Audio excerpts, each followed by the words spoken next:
Ya, diskusi titik temu kembali lagi masih membahas tentang antara politik dinasti dan dinasti politik. Kami ditemani oleh singkong goreng dan kentang goreng membahas tentang politik dinasti dan dinasti politik ini. Ada Arif Nurrahman dan ada Mas Subhan dari Palmerah Syndicated. Jadi tadi dibilang bahwa ya memang mana ya gitu sudah menjadi advantage buat orang yang punya privilege sebagai anak seseorang untuk maju. Tapi kan sepertinya agak miring juga respon netizen terutama yang paling mudah dibaca di media sosial gitu dengan langkah ini. Ya. Jadi Mas sebenarnya kalau kaitan keluarga, relasi keluarga, politik dinasti sebenarnya itu minor di masyarakat. Oh ya? Iya, sebenarnya orang tuh tidak nyaman dengan itu. Pasti kalau tidak apalagi yang kan publik yang punya kepentingan. Kan kita budaya feodalnya masih ada. Iya.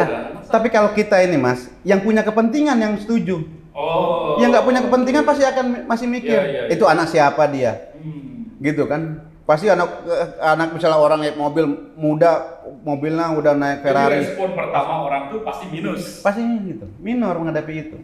Jadi apa? Dari sisi hati nurani kita itu nggak masuk itu dan bagus sebetulnya. Masih kita berpihak pada yang benar gitu ya kan? Tapi ya ngono ya. Ngono kan gitu kan. Nah kira-kira gitu. Itu sampai ke ujung ngononya nih. Ujung ngononya ya. Jadi maksudnya ini juga pertontonan politik yang maksud saya kurang cantik ya. Ya kan bahwa kita bisa berdalih, wah itu sah kok MK dia. Emang benar semuanya. Dulu Pak Harto juga sama kok. Semuanya Pak Harto itu, Mas, dia tidak pernah pada awalnya dia yang sewenang-wenang. Jadi pasca G30 SPKI itu, ya kan disebutin itu ditangkepin orang, tidak diadili banyak, dibuang. Setelah itu semua diadili. Semua coba apa yang itu? Semua diadili semua. Artinya apa? Dia gunakan hukum undang-undang instrumen hukumnya, tapi dia di atas hukum jadinya. Jadi kalau itu sah, ya itu sah kan gitu hukum. Semuanya berdasarkan betul. Di atas hukum tentu ada etik. Mestinya.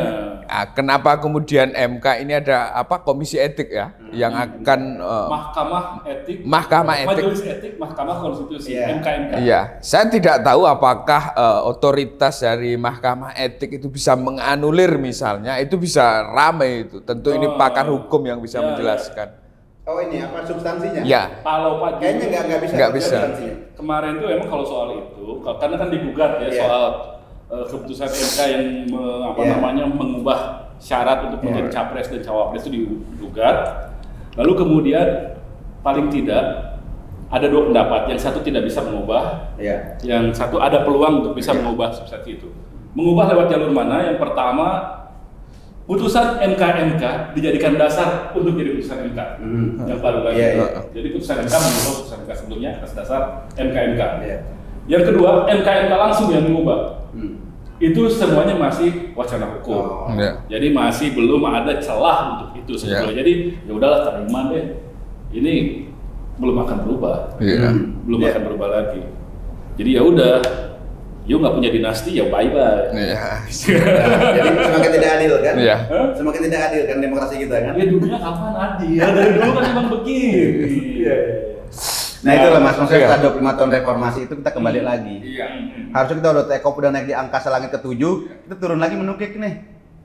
Dan kita kemarin kan sempat naik di masa Pak Jokowi. Itu kita udah. Jadi itu agak dalam nih kalau Iya.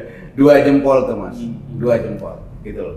Jadi kita harus mengapresiasi. Saya bilang kita harus fair ya, mengapresiasi dengan langkah dia, ya kan. Tapi kekhawatiran yang kita lihat secara kasat mata di publik jadi rahasia umum, bahwa kekhawatiran setelah dia itu nggak usah dipikirkan. Sistemnya yang dibangun, bukan orang kok. Indonesia ini bisa kehilangan Soeharto, Soekarno, Hatta segala macam, tapi Indonesia ini harus berkibar selamanya. Jadi tidak boleh ada satu orang pun yang lebih besar dari negara ini. Tidak boleh. Raja Messi sudah lebih besar daripada Argentina. Iya. Nah itu yang harus kita mencoba untuk menghargai demokrasi seperti itu. Kan rakyat. Sekarang kan diskusinya begini, biarkan saja nanti rakyat menentukan. Persoalannya Pak, kalau kita dikasih punya pilihan dan pilihannya keliru, kita harus milih.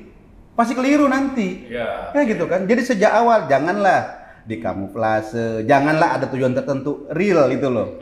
Ya kan, persoalannya itu real yang dipilih gitu loh. Tapi peluangnya sendiri gimana sih kalau udah begini antara politik dinasti dengan cara politik dinasti ini, kira-kira peluangnya akan seperti apa? Kalau kita lihat data simulasi survei, misalnya yang kita gelar telesurvei pada 17 sampai 19 Oktober kemarin, Pak Prabowo Subianto bergandeng dengan Mas Gibran Rakabuming, data kami masih menang Mas Ganjar Pranowo duet dengan Pak Mahfud MD. Beda berapa? Sekitar 6-7%. Wah, gede. Saya lihat selisihnya segitu. Saya lihat dulu. Kali. Enggak ini saya datanya ada saya. Oke. Ipras sudah bikin di 17 sampai 19. 17 sampai 19 Oktober. Telesurvei 1.207 responden di 34 provinsi. Iya.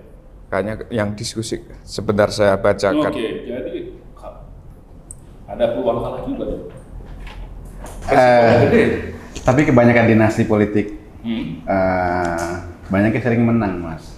Nah, kita nggak bicara kasus ini ya, kita bicara dulu aja. Misalnya di daerah itu kan banyak, tapi emang kita bisa membedakan antara daerah kan kelihatannya sangat skupnya kan kecil dan kekerabatan gitu, tapi kan nasionalnya kan besar, kuat, bisa jadi berbeda. Nah, itu sudah ada, Mas.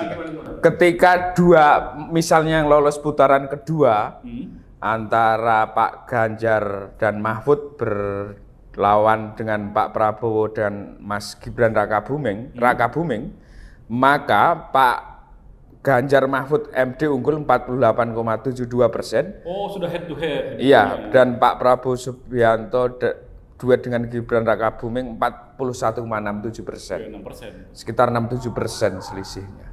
Ketika sudah head to head. Ketika head to head. Artinya kan 6-7% dari daftar pemilih tetap itu kan besar lah. Di atas margin of error? Iya, di atas margin of error. Wow, jadi kalau hari kemarin itu dilakukan pemilihan, besar kemungkinan kalah? Iya, makanya dalam rilis kemarin saya sampaikan bahwa Mas Gibran belum memiliki daya ungkit elektoral, sempat trending juga karena dari simulasi kita Mas Gibran nomor 5 dari sekian tokoh. Tapi itu kan tanggal 19. Iya, karena yang saya lihat Mas Gibran ya skop sosialisasi kemarin masih sekitar seluruh rakyat. Saya tidak tahu kalau kemudian Mas Gibran kemudian akselerasi di skala nasional, bisa jadi dia juga akan terjadi lonjakan elektabilitas. KPU aja di tanggal 20-an kan. KPU yang ngangkat-ngangkat itu, ya itu mungkin mengaruh. Betul Mas. Jadi sebenarnya kan masih ada berapa bulan? 3 bulan ya? Iya. Sekitar 3 bulan ya. Nah, inilah nih mesin politik ya kan. Terus semua kekuatan modal apapun nih harus digerakkan nih. Ya kan? Karena apa? Kalau kita lengah sedikit nih, kan angka ini kan fluktuatif kan? Fluktuatif banget. Sehingga bisa berubah macam-macam. Sentimennya mana yang positif, masing itu bergeser dengan cepat itu loh ya kan. Nah, jadi sedikit aja. Udah. Pasti itu makanya. Ini ngaruh besar. Iya, jelas. Makanya jadi 3 bulan ini benar harus efektif nih dan efisien. Kalau enggak, ya saya kira kunci dari tim. Kalau penerawangan Anda kemana lihatnya? Waduh, ini gawat nih ya. Kalau penerawangan saya nih ya kan. Jangan Mas, kita lihat dari survei aja dulu lagi. Penerawangan gawat nih. Tadi kan udah dibilang kalau sedikit banyak dalam soal-soal dinasti, lalu kemudian juga sayang anak begini. Reaksi pertama masyarakat kita itu agak minor. Betul. Nah, jadi apakah itu akan membuat beban yang lebih berat untuk pasangan Pak Prabowo? Nah, kita lihat nanti apakah gini loh, apakah plus sama katakan bisa jadi akur atau tidak dua sisi ini kan, itu kan harus dilihat karena sebenarnya pendukungnya berbeda nih Mas. Iya. Pendukung berbeda nih. Antara Mas Gibran dengan Pak Prabowo. Iya kan, ini kan pendukungan berbeda sebetulnya ini kan. Sudah 5 tahun Pak Prabowo bergabung di kabinet, setahun terakhir dekat dengan Pak Jokowi. Tapi itu tetap ada batas imajiner yang membedakan itu. Itu yang bikin misalnya sebagian pendukung Pak Prabowo masa lalu belum tentu loyal di situ. Betul, ya. Mau milih itu. Pendukung Pak Prabowo Subianto setelah deklarasi dengan Mas Gibran, itu ada pergeseran pemilih ke Anies Caimin. Sehingga lonjakan elektabilitas terjadi di pasangan Anies Caimin juga dari peta Gibran menjadi cawapres ini. Jadi ada faktor yang tadinya politik dinasti ini bisa sedekah juga ya. Makanya yang paling diuntungkan Anies Caimin ketika Mas Gibran maju sebagai cawapres. Bisa jadi menampung. Iya. Bisa jadi kuda hitam nggak tuh Mas? Bisa. Wah. Karena akselerasinya cepet ya Mas. Dari 1-10 Oktober sampai 17-19 itu ada sekitar 5% lonjakannya. Iya. 5%? Iya. Hanya dalam 20 hari? Nggak nyampe. Sebenarnya pasangan semua itu loh Mas, itu tuh sebenarnya berbeda itu, komposisinya semua itu. Beda itu. Semua tiga pasangan tuh nggak ketemu, coba dicampur itu. Iya. Misalnya siapa sekarang? Anies sama Caimin, itu kan berbeda. Iya. Nah itu kan yang bingung nanti pasangan. Sama juga Ganjar sama itu nggak terlalu ketemu juga. Nggak terlalu ketemu itu. Tapi yang paling ketemu sebetulnya. Yang di antara itu jaraknya nggak terlalu jauh, dia itu gitu loh kan. Tapi saya ingin memfokuskan gini loh Mas. Sebenarnya seberapa penting sih emang Gibran itu harus maju? Nah, pertanyaan saya itu. Karena ada yang terjawab. Nah, jadi proyek-proyek Oke, saya bilang harusnya ini kan konsep ini kan politik dinasti ini kan bisa dia sekarang kan kita gambling ceritanya. Bisa dia mengangkat dinasti itu menjadi kuat. Iya. Kan sekarang Pak Jokowi ini udah punya di Medan. Iya.